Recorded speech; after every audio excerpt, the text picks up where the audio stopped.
Hello दोस्तों, आप सभी का स्वागत है समसामयिक घटना चक्र के इस ऑनलाइन प्लेटफॉर्म पर। मैं मोहित आप सभी के बीच उपस्थित हूँ। आज अपने इस वीडियो में हम लोग बात करेंगे 23 मार्च 2025 के महत्वपूर्ण जो करंट अफेयर है उन पर चर्चा करेंगे। आज शहीद दिवस है, जैसा कि आप सब जानते हैं। सरदार भगत सिंह का और सुखदेव राजगुरु को आज ही के दिन फांसी दी गई थी। 23 मार्च शहीद दिवस के रूप में मनाया जाता है। इसी के साथ हम लोग स्टार्ट करेंगे, उनको श्रद्धांजलि अर्पित करेंगे और श्रद्धांजलि अर्पित करने के बाद आज की महत्वपूर्ण करंट अफेयर की क्लास यहीं से स्टार्ट करेंगे। बेसिकली यहाँ पर देखा जाए, जो करंट अफेयर की क्लास हमारी होती है, ये यूपीपीसीएस प्रीलिम्स परीक्षा, मुख्य परीक्षा को तो फोकस होती ही होती है। अब हम फोकस करेंगे आरओ पर भी। तो अब की बार आरओ पार और साथ ही साथ प्रीलिम्स के फैक्ट और मेंस का डाटा यहाँ पर आपको मिल जाएगा। करंट अफेयर की जो क्लास है हमारी डेली, जो समाचार पत्र पत्रिकाएं होती हैं उन पर आधारित होती है। यहाँ पर Dainik Jagran, the Hindu, Indian Express, PIB, DD News, ANI इत्यादि पर रही महत्वपूर्ण खबरों पर चर्चा किया जाता है। आकाशवाणी पर भी विशेष फोकस किया जाता है। ठीक है, आकाशवाणी पर आने वाली जो महत्वपूर्ण खबर होती है उन पर भी विशेष फोकस किया जाता है। और यहाँ पर देखा जाए, आप घटना चक्र के साथ मिलकर एक करंट अफेयर का संपूर्ण तैयारी कर सकते हैं। हमारी मासिक पैकेज जो आती है, उस मासिक पैकेज को आप ज्वाइन कर सकते हैं। और मासिक पैकेज को ज्वाइन करने में आपको क्या क्या सुविधा मिलेंगी, आइए उन सुविधाओं के बारे में चर्चा करें। तो करंट अफेयर के साथ करें करंट अफेयर की संपूर्ण तैयारी। ठीक है, घटना चक्र के साथ मिलकर आप करंट अफेयर की संपूर्ण तैयारी कर सकते हैं। आरओ विशेष है, यहाँ पर देखा जाए क्या खास है। तो मासिक करंट अफेयर पैकेज जो है हमारा, उसमें क्या क्या मिलता है आपको, क्या क्या सुविधाएं आपको मिल रही हैं। डेली वीडियो लेक्चर तो आपको मिलता ही मिलता है। प्रतिदिन करंट अफेयर का टेस्ट भी होता है। यहाँ पर प्रतिदिन प्रतिदिन करंट अफेयर का टेस्ट होता है। ये नहीं कि हमने वीडियोस अपलोड कर दी तो टेस्ट नहीं हो रहा है, टेस्ट रेगुलर हो रहा है। डेली क्लास, जो डेली क्लास पीडीएफ होती है, तो उसकी चित्रात्मक पीडीएफ भी आपको मिल जाती है, प्रोवाइड कर दी जाती है। एक व्हाट्सएप कम्युनिटी भी बना हुआ है, उस व्हाट्सएप कम्युनिटी में प्रतिदिन आपको प्रिंटेबल पीडीएफ प्रदान की जाती है। और वो प्रिंटेबल पीडीएफ हिंदी और इंग्लिश दोनों लैंग्वेज में होता है। हमारी विशेषता ये है कि पूरा कंटेंट हिंदी और इंग्लिश दोनों लैंग्वेज में, दोनों भाषाओं में है। तो भाषा का बैरियर एकदम से खत्म है। और बदलते प्रारूप के अनुसार जो टेस्ट कराए जा रहे हैं वो यूपीपीसीएस और आरओ के बदलते प्रारूप के अनुसार ही वो टेस्ट डिजाइन किए गए हैं।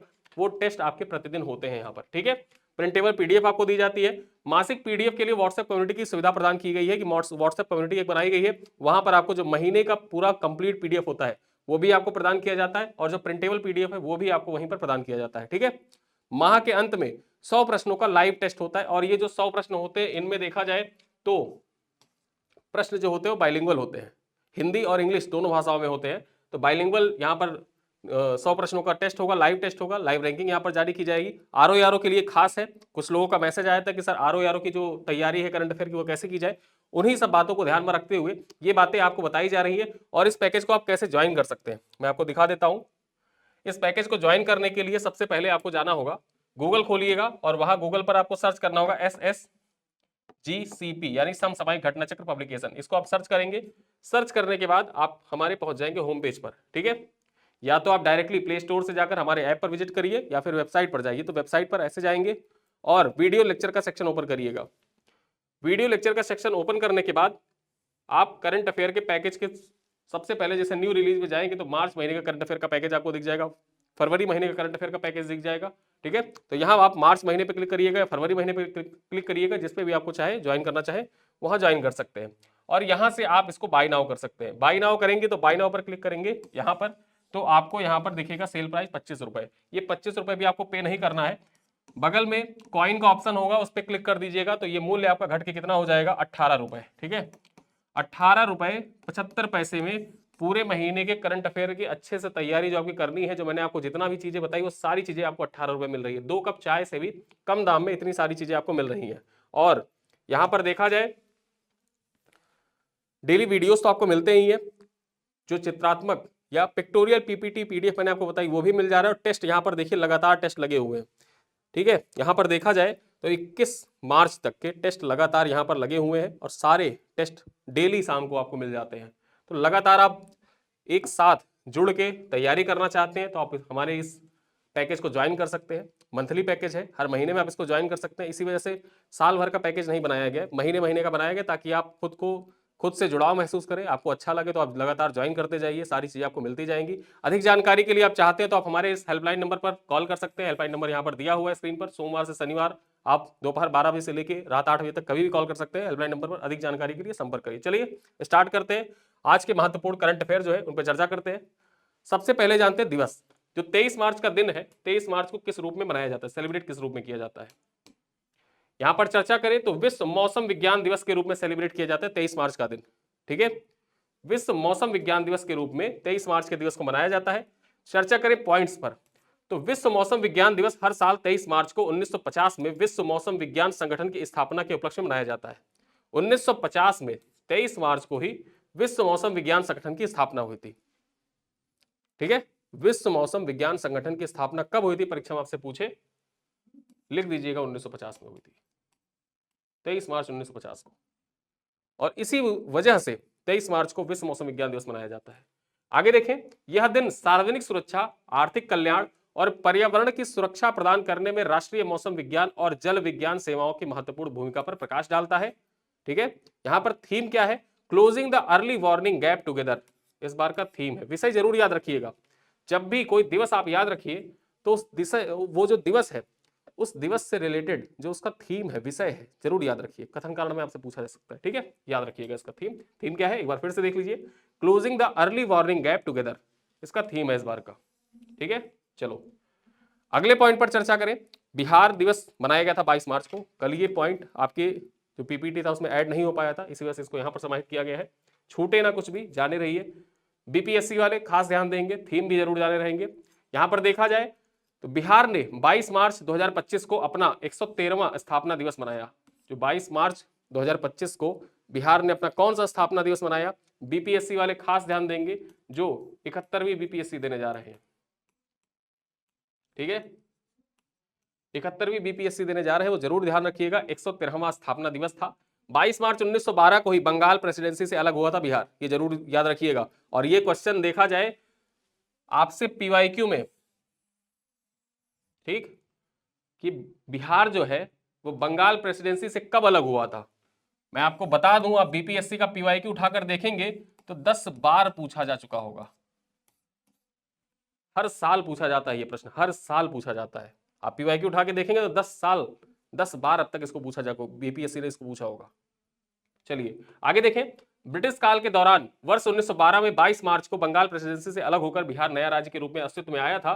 उसके बाद हम चर्चा करें इस वर्ष बिहार दिवस का थीम क्या है? उन्नत बिहार, विकसित बिहार। ये थीम जरूर याद रखिएगा। जो मेंस देने जा रहे हैं बीपीएससी का वो भी याद रखेंगे। इस बार का थीम क्या है? उन्नत बिहार, विकसित बिहार, इस बार का थीम है। ये थीम जरूर याद रखिएगा। अगले पॉइंट पर चर्चा करें तो अर्थ आवर डे 2025। अब अर्थ आवर डे जो होता है 2025, इसको देखा जाए कब मनाया गया? ये भी 22 मार्च को मनाया गया था, कल ही मनाया गया था। इसके बारे में चर्चा कर लेते हैं। तो 2025 में अर्थ आवर डे 22 मार्च को रात 8:30 बजे से 9:30 बजे के बीच में मनाया गया। कब मनाया गया? 8:30 से 9:30 के बीच में। ठीक है, कल रात 8:30 से 9:30 के बीच में अर्थ आवर डे मनाया गया पूरी दुनिया भर में। यहां पर देखा जाए उद्देश्य क्या है, बेसिकली अर्थ आवर डे मनाने का उद्देश्य क्या है? तो जलवायु परिवर्तन के बारे में जागरूकता बढ़ाना और ऊर्जा संरक्षण के लिए कार्रवाई करना, इसका मूल उद्देश्य है। जो ये दिवस मनाया जाता है, इस दिवस को मनाए जाने के पीछे मूल उद्देश्य क्या है? तो जो जलवायु परिवर्तन हो रहा है, उस जलवायु परिवर्तन के लिए लोगों के बीच में जागरूकता बढ़ाई जाए और ऊर्जा संरक्षण के लिए कार्रवाई जो होती है, उस कार्रवाइयों के लिए लोगों का ध्यान आकर्षित करने के लिए यह दिवस मनाया जाता है। आगे चर्चा करें, इस वर्ष के अर्थ आवर का विषय क्या था? जो इस वर्ष अर्थ आवर डे मनाया गया उसका विषय क्या था? कल जो मनाया गया उसका विषय क्या था? जाने रहिए। जल के प्रति जागरूक बने, जल संरक्षण और स्थायी प्रथाओं की तत्काल आवश्यकता पर प्रकाश डालता है। ठीक है, ये जरूर जाने रहिए कि थीम क्या था? जल के प्रति जागरूक बने, ये इसका थीम था। जो किस बात पर प्रकाश डालता है? जो इस बात पर प्रकाश डालता है कि जल संरक्षण और स्थायी प्रथाओं के तत्काल आवश्यकता पर प्रकाश डालता है। ठीक है, यहां पर एक पॉइंट जाने रहिए कि जो अर्थ आवर डे है ये पहली बार कब मनाया गया? तो अर्थ आवर पहली बार वर्ष 2007 में सिडनी मॉर्निंग हेराल्ड के सहयोग से ऑस्ट्रेलिया के सिडनी शहर में शुरू किया गया था। पहली बार कब शुरू किया गया था? 2007 में शुरू किया गया था। और कहां पर? सिडनी मॉर्निंग हेराल्ड के द्वारा ऑस्ट्रेलिया के सिडनी शहर में पहली बार अर्थ आवर मनाने की शुरुआत की गई थी। कब? 2007 में। और उसके बाद देखा जाए पर्यावरण के प्रति और जलवायु परिवर्तन के प्रति, साथ साथ ऊर्जा संरक्षण के प्रति लोगों का ध्यान आकृष्ट करने के लिए हर साल अर्थ आवर डे मनाया जाता है। ठीक है, इस बार कब मनाया गया? 22 मार्च को मनाया गया। चलिए आगे चर्चा करें। अगली खबर क्या है?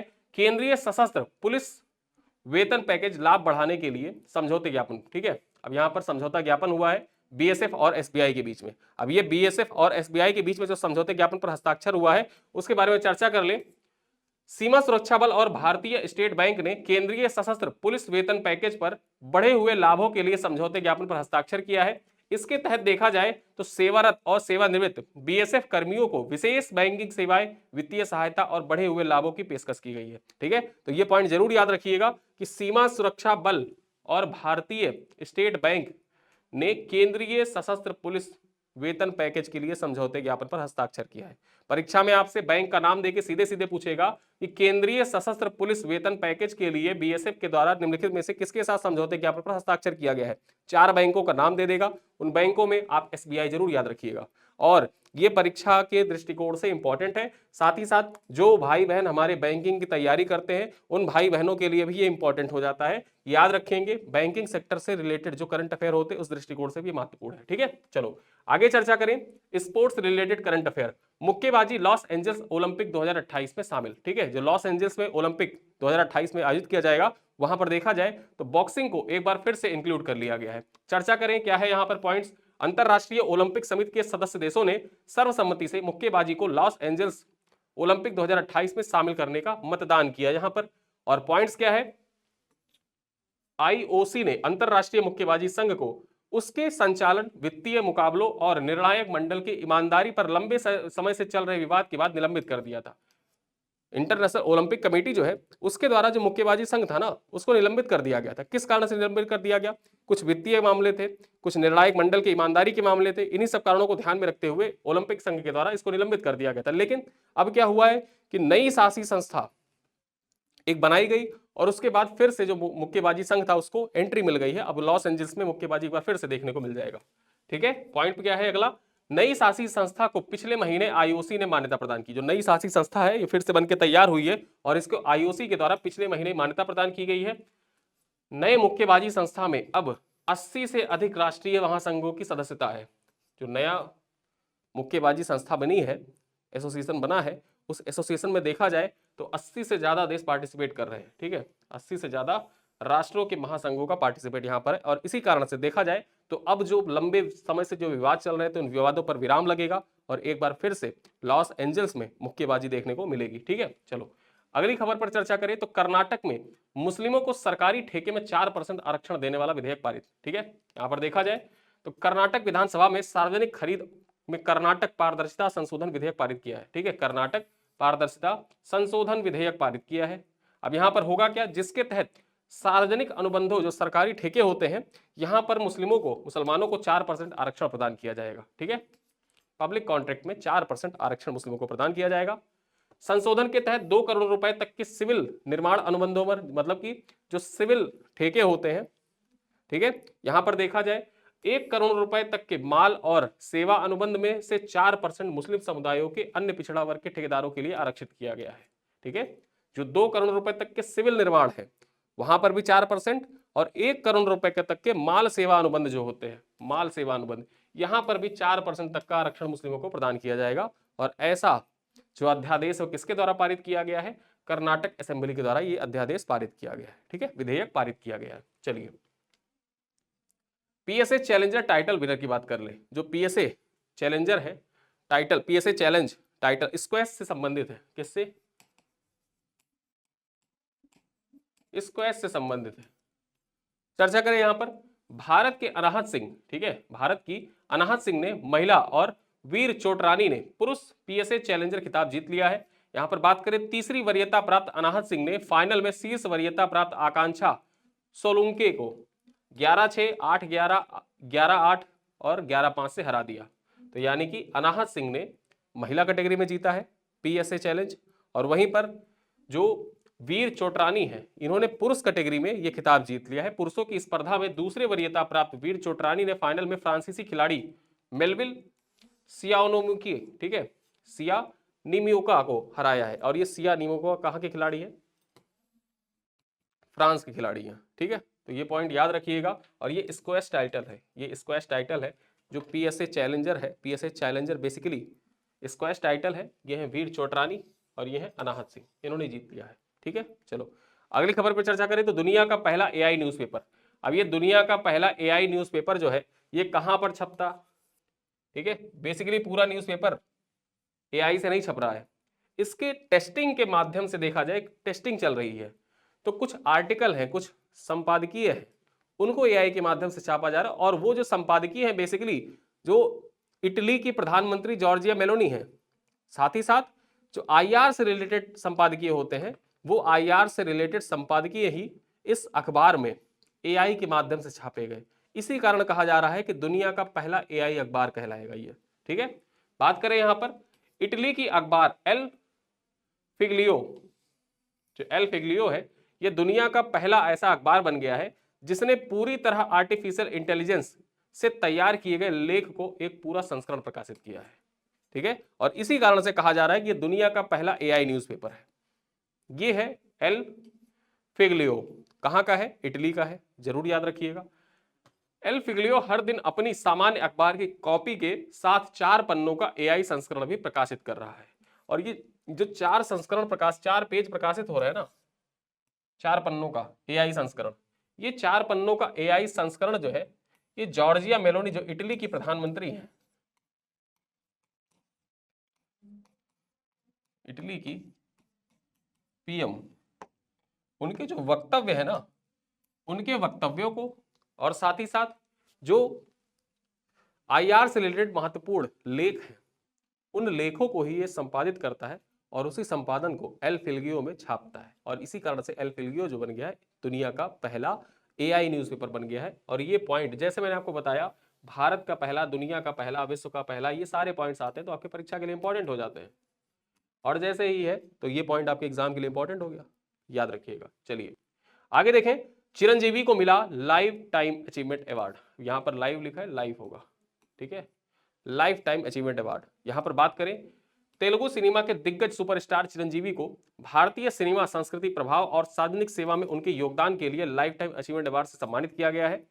इस अवार्ड को उन्हें ब्रिटेन की संसद में सम्मानित किया गया। इस अवार्ड से उन्हें कहां पर सम्मानित किया गया? तो ब्रिटेन की संसद में सम्मानित किया गया है। ये पॉइंट याद रखिएगा। हाल ही में किस भारतीय सिने स्टार को ब्रिटेन की संसद के द्वारा लाइफ टाइम अचीवमेंट अवार्ड से सम्मानित किया गया है? ब्रिटेन की संसद में लाइफ टाइम अचीवमेंट के द्वारा सम्मानित किया गया है, चिरंजीवी को सम्मानित किया गया है। ठीक है, याद रखिएगा। आगे देखें, इस सम्मान समारोह का आयोजन किसके द्वारा किया गया है? तो ब्रिज इंडिया नामक एक थिंक टैंक के द्वारा इस सम्मान समारोह का आयोजन किया गया था। और जो ब्रिटेन का लोअर हाउस है, उसी लोअर हाउस में चिरंजीवी को इस लाइफ टाइम अचीवमेंट अवार्ड से सम्मानित किया गया था। ये 3 पॉइंट याद रखिएगा कि जो सम्मान समारोह है इसका आयोजन कहां पर किया गया था? जो ब्रिटेन का लोअर हाउस है, कहां पर? लोअर हाउस में। ठीक है, लोअर हाउस में। और किसके द्वारा आयोजन किया गया था? ब्रिज इंडिया एक थिंक टैंक है, उसके द्वारा ये सम्मान समारोह आयोजित किया गया था। किसको प्रदान किया गया? तो तेलुगु सिनेमा के जो दिग्गज सुपरस्टार है चिरंजीवी, इन्हीं को सम्मानित किया गया। किससे? लाइफ टाइम अचीवमेंट अवार्ड से। किस लिए? जो इनके सांस्कृतिक प्रभाव है, भारतीय सिनेमा सांस्कृतिक प्रभाव और सार्वजनिक क्षेत्र में इनके योगदान के लिए इनको ये सम्मान से सम्मानित किया गया। यहाँ पर आप देख सकते हैं, ये है चिरंजीवी और ये है ब्रिटेन की संसद, वहीं पर थिंक टैंक के द्वारा ये अवार्ड इनको प्रदान किया गया।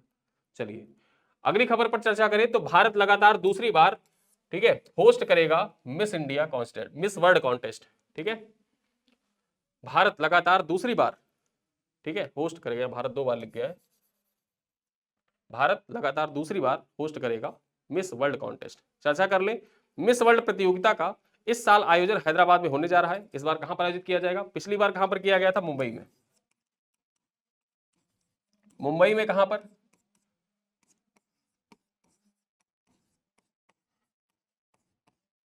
जियो वर्ल्ड कन्वेंशन सेंटर में आयोजित किया गया था लास्ट ईयर। इस बार कहां पर हो रहा है?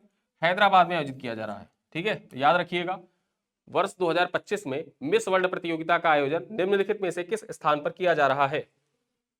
ऑप्शन में देशों की राजधानियां दे देगा, एक ऑप्शन हैदराबाद दे देगा।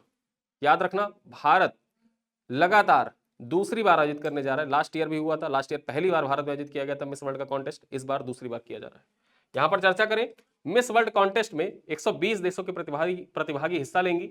भारत की तरफ से नंदिनी गुप्ता इस प्रतियोगिता में हिस्सा लेंगी। ठीक है, भारत की ओर से जो मिस वर्ल्ड प्रतियोगिता आयोजित की जाएगी उसमें कौन हिस्सा ले रही है? नंदिनी गुप्ता हिस्सा ले रही है। और ये प्रतियोगिता कब से कब तक आयोजित की जा रही है? तो 7 मई से 31 मई तक ये प्रतियोगिता चलेगी। 31 मई के दिन जो मिस वर्ल्ड का खिताब है वो प्रदान किया जाएगा। अब यहां पर एक पॉइंट जाने रहिए कि ज्ञातव्य है कि 2024 में मिस वर्ल्ड कॉन्टेस्ट मुंबई स्थित जियो वर्ल्ड कन्वेंशन सेंटर में आयोजित किया गया था, जिसमें चेक रिपब्लिक की क्रिस्टीना पिस्कोवा मिस वर्ल्ड खिताब की विजेता थी।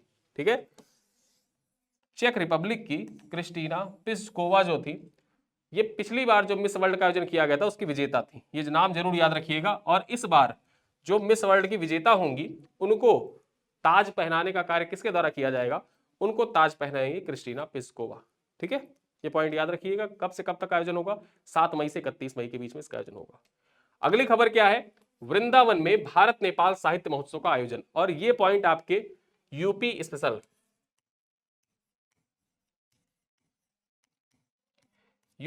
के दृष्टिकोण से इंपॉर्टेंट है, उत्तर प्रदेश विशेष के दृष्टिकोण से ये पॉइंट आपके परीक्षा के लिए इंपॉर्टेंट है। चर्चा करें, 21 से 23 मार्च 2025 तक वृंदावन मथुरा में भारत नेपाल साहित्य महोत्सव का आयोजन किया जा रहा है। ठीक है, आज इसका आयोजन समाप्त हो गया, और यहां पर देखा जाए इसका आयोजन जो हुआ था 21 से 23 मार्च के बीच में किया गया था। भारत नेपाल साहित्य महोत्सव का आयोजन निम्नलिखित में से किस शहर में किया गया, परीक्षा में आपसे पूछे, 4 ऑप्शन दे दे, लखनऊ, वाराणसी, प्रयागराज, मथुरा। आप टिक करके आइएगा मथुरा। ठीक है, चलो आगे बात कर ले। यहां पर भारत नेपाल साहित्य महोत्सव का उद्देश्य क्या है, तो भारत और नेपाल के मध्य साहित्यिक और सांस्कृतिक विरासत को आगे बढ़ाना इसका मूल उद्देश्य है। जो भारत और नेपाल के बीच में साहित्यिक और सांस्कृतिक विरासत है, उस विरासत को आगे बढ़ाने के उद्देश्य से ही इस महोत्सव का आयोजन किया गया था, भारत नेपाल साहित्य महोत्सव का। अब यहां पर देखा जाए, इसका आयोजन उत्तर प्रदेश ब्रज तीर्थ विकास परिषद के सहयोगी संस्था गीता शोध संस्थान और क्रांति धरा साहित्य अकादमी मेरठ के द्वारा किया गया था। किसके द्वारा, जो गीता शोध संस्थान है और क्रांति धरा साहित्य अकादमी मेरठ में जो अवस्थित है, इसी के द्वारा मिलकर इस जो साहित्य महोत्सव है इसका आयोजन किया गया था। अब यहां पर देखा जाए, इस आयोजन में दोनों देशों के 180 साहित्यकार, लेखक, पत्रकार और शिक्षाविद हिस्सा ले रहे थे। ठीक है, यहां पर देखा जाए 180 से अधिक साहित्यकार, लेखक और पत्रकार यहां पर पार्टिसिपेट कर रहे थे, और ये पॉइंट आपके परीक्षा के दृष्टिकोण से बहुत महत्वपूर्ण है, उत्तर प्रदेश स्पेशल के दृष्टिकोण से इंपॉर्टेंट हो जाता है।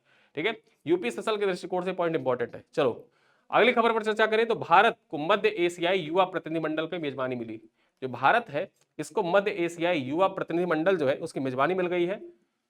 भारत 22 से 28 मार्च 2025 तक तीसरे मध्य एशियाई युवा प्रतिनिधिमंडल की मेजबानी करने जा रहा है। ठीक है, यहां पर देखा जाए तो जो तीसरा मध्य एशियाई युवा प्रतिनिधिमंडल है उसकी मेजबानी कौन कर रहा है, भारत कर रहा है। कब से कब तक, 22 से लेकर 28 मार्च 2025 के बीच में।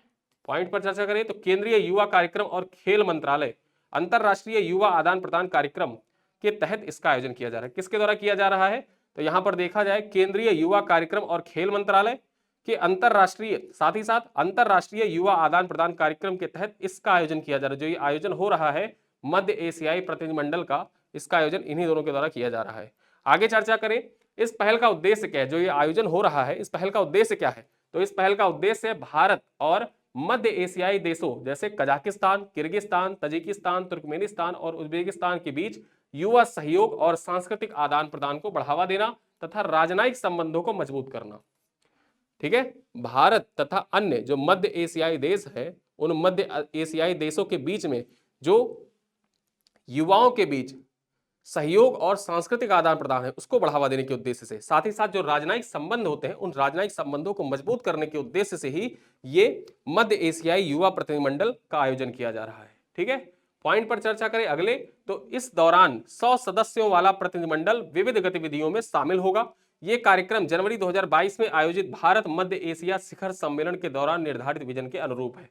यानी जनवरी 2022 में देखा जाए एक कार्यक्रम आयोजित किया गया था, भारत मध्य एशिया शिखर सम्मेलन, और इसी शिखर सम्मेलन में निर्धारित किया गया था कि जो ये युवा पहल है उस युवा पहल को लॉन्च किया गया था, और युवा पहल के अंतर्गत ही जो मध्य एशिया युवा प्रतिनिधिमंडल है वहां पर 100 सदस्य वाला प्रतिनिधिमंडल सम्मिलित हो रहा है, जिसकी मेजबानी कौन कर रहा है, भारत के द्वारा किया जा रहा है। जिससे होगा क्या कि दोनों देशों के, मतलब मध्य एशिया और भारत, मध्य एशिया के देश और भारत जो है इनके बीच के जो युवा हैं उन युवाओं के बीच में आपसी सहयोग, सांस्कृतिक आदान प्रदान भी होगा, और साथ ही साथ राजनयिक संबंध भी मजबूत होंगे। आगे देखें, काउंटर टेररिज्म पर ADMM+ विशेषज्ञों के कार्यसमूह की 14वीं बैठक। अब ये जो बैठक हुई थी ये कब हुई थी, तो 19 से 20 मार्च 2025 तक नई दिल्ली में आतंकवाद के मुकाबले पर आसियान रक्षा मंत्रियों की बैठक प्लस यानी कि ADMM+ के एक्सपर्ट वर्किंग ग्रुप की 14वीं बैठक आयोजित की गई। परीक्षा में आपसे पूछ सकता है कि काउंटर टेररिज्म पर आसियान रक्षा मंत्रियों की बैठक का आयोजन कहां पर किया गया, नई दिल्ली में इसका आयोजन किया गया था। कब किया गया था, 19 से 20 मार्च के बीच में इसका आयोजन किया गया था। ठीक है, यहां पर देखें तो 2 दिवसीय बैठक के दौरान आतंकवाद और उग्रवाद के उभरते खतरों से निपटने के लिए एक मजबूत और व्यापक रणनीति विकसित करने के लिए ध्यान केंद्रित करने पर चर्चा की गई।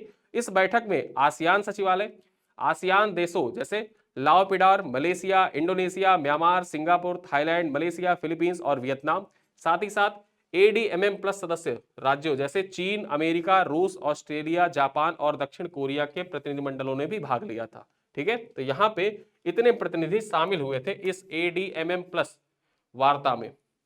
चलिए आगे बात करें। इस बैठक में वर्ष 2026 में मलेशिया में काउंटर टेररिज्म पर एक्सपर्ट वर्किंग ग्रुप की टेबल टॉप अभ्यास की घोषणा हुई। यहां पर 2026 में मलेशिया में काउंटर टेररिज्म पर एक्सपर्ट वर्किंग ग्रुप का टेबल टॉप अभ्यास का आयोजन कहां पर किया जाएगा? 2026 में मलेशिया में किया जाएगा। साथ ही साथ एक घोषणा और भी हुई है। एक घोषणा क्या हुई है कि 2027 में भारत में फील्ड प्रशिक्षण अभ्यास किया जाएगा।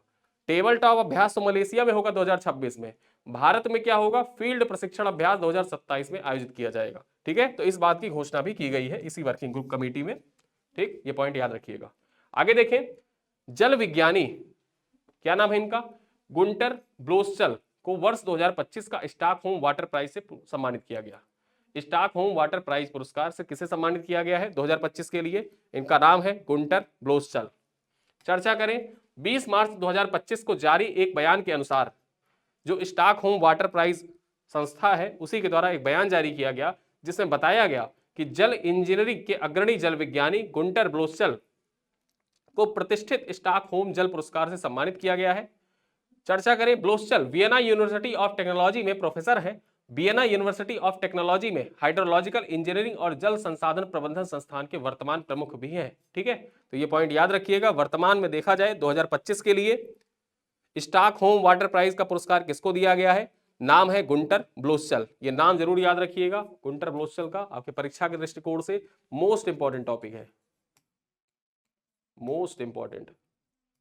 ठीक है, चलिए अगली खबर पर चर्चा करें और ये आज का हमारा अंतिम खबर है, 23 मार्च का अंतिम खबर। देखा जाए क्या है, विजय शंकर को डेनमार्क के नाइट क्रॉस से सम्मानित किया गया। जो विजय शंकर है इनको डेनमार्क के द्वारा नाइट क्रॉस से सम्मानित किया गया है। ठीक है, पॉइंट पर चर्चा कर ले तो विजय शंकर को दक्षिण भारत के लिए डेनमार्क के मानद काउंसिल जनरल और सनमार्क ग्रुप के चेयरमैन है। ठीक है, अब यहां पर जाने को डेनमार्क राजा द्वारा Knight's Cross of the Order of Dannebrog से सम्मानित किया गया। किससे सम्मानित किया गया है? Knight's Cross of the Order of Dannebrog. अब ये डेनेब्रोग से किसको सम्मानित किया गया है? परीक्षा में आपसे क्या पूछेगा? डायरेक्टली ऐसे पूछेगा कि हाल ही में किसे डेनमार्क द्वारा Knight's Cross of the Order of Dannebrog से सम्मानित किया गया। इनका नाम याद रखिएगा, विजय शंकर।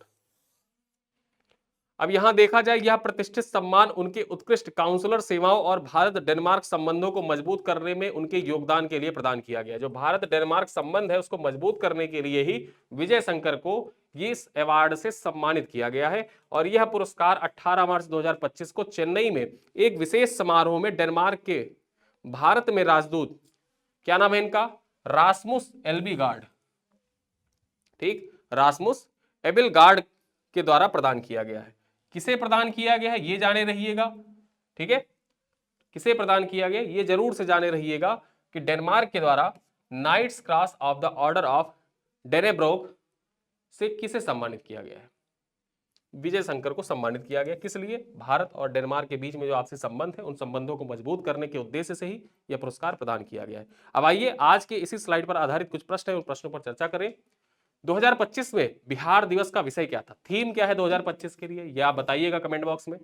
समृद्ध बिहार, उन्नत बिहार, विकसित बिहार, प्रगतिशील बिहार या सांस्कृतिक बिहार।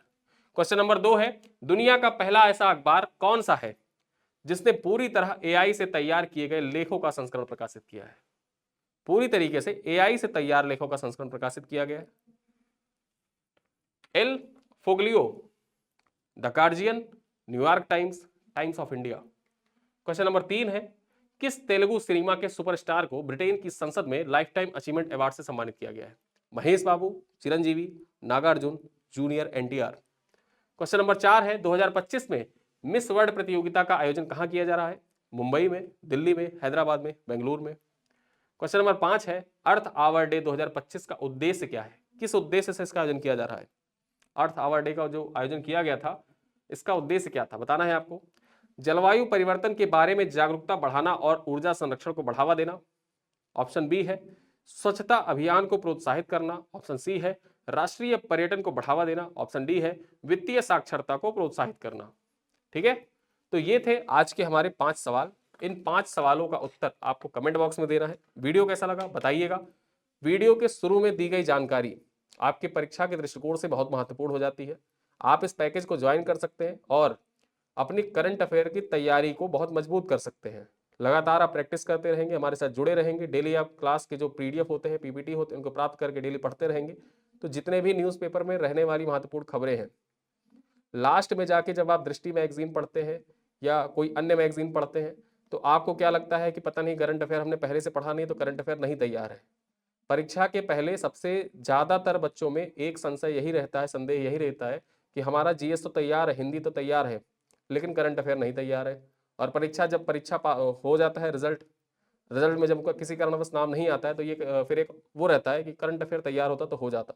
तो क्यों ना ऐसा किया जाए कि करंट अफेयर आप तैयार करते चले साथ साथ, और इसी साथ साथ करंट अफेयर तैयार करने के लिए इस पैकेज को डिजाइन किया गया है। डेली आपको टेस्ट मिलते हैं, डेली करंट अफेयर के वीडियोस मिलते हैं, लेक्चर मिलते हैं। तो ज्वाइन करना चाहें तो यहाँ पर वीडियो के पिन कमेंट में आप जाइएगा, पिन कमेंट आप चेक करिएगा, वहां पर आपको इससे संबंधित जानकारी मिल जाएगी। और मिलते हैं इसी सब जानकारियों के साथ फिर किसी अगले वीडियो में, तब तक के लिए धन्यवाद।